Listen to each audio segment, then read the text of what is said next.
Acting Deputy President, I'm of the understanding that I'm able to make a few final remarks before putting the question, if no one else has any contributions. You can close the debate. Indeed, you can close the debate, Senator Pocock. There being no other contributors, you have the call. Thank you. I thank Senator Ayres and Senator Shoebridge for their contribution. It is disappointing that there was no contribution from the Coalition on what is a very important issue. This is not acceptable, that there is so little transparency, that there are 2,000 people who Australians have no idea who they are or what they're doing in Parliament House.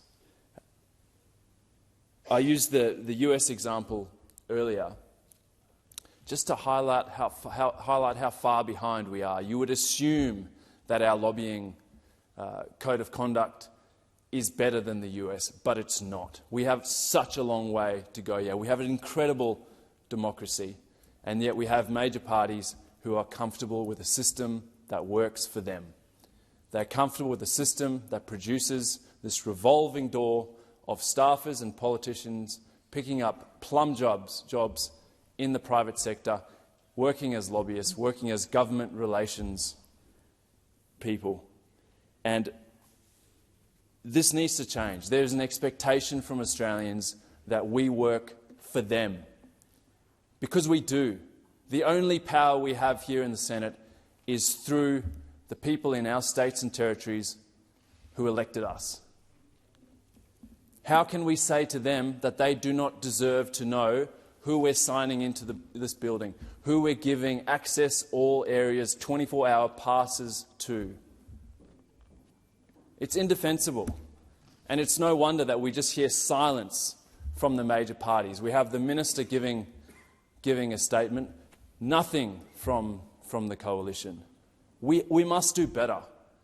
I'm new in this place. I've learnt a great deal over the last year, and it just shocked me, the number of people who have access to this building. And that's a good thing. It is a good thing that Australians can make representation, that you can access policy experts.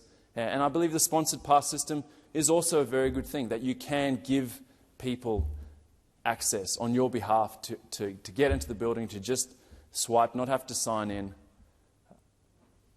But Australians deserve to know who those people are. It's not good enough. We have to do better as a parliament. And to simply say that this is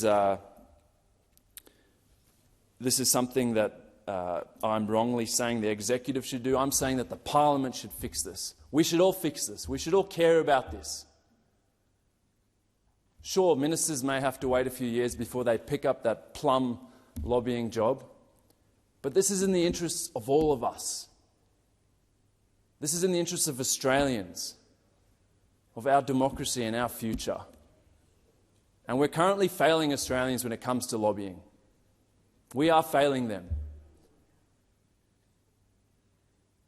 You can't tell me that you can hand on heart look at Australians and say that there is enough transparency when you have 2,000 people accessing this building and nobody knows who they are. One parliamentarian has 55 people signed in under their name. Swipe and go. Come up to security, swipe your name, you're in. No one knows who you are. You could be lobbying for any company. Just pointing to a third-party lobbyist register is not good enough. We can do better. I would urge my fellow senators and those in the other place to think about this. I know that there are people in the major parties, good people, who are concerned about this. Don't stand by because it works. It works for you, for your ministers to be able to pick up a plum job at the end of the day. It works for your staff to be able to go in and out of the private sector and lobbying firms whenever there's a change of government. We've got to get serious about this. Our democracy is at stake if we keep taking it for granted. There are companies and industries that have figured the system out. They are working the system. They are wielding their power. and it's on all of us to ensure that this system is as transparent as possible, so as we can have trust in government decisions, that when they make decisions, we know they are being made with good advice, that we know who is accessing them and making representations. You simply can't tell me that $1.5 billion to something like Middle Arm comes about without intense lobbying and access from vested interests. Australians are waking up to this. They're saying, we want better. And I would urge and invite fellow senators to join me in changing this system, in saying that we can do better and we will do better.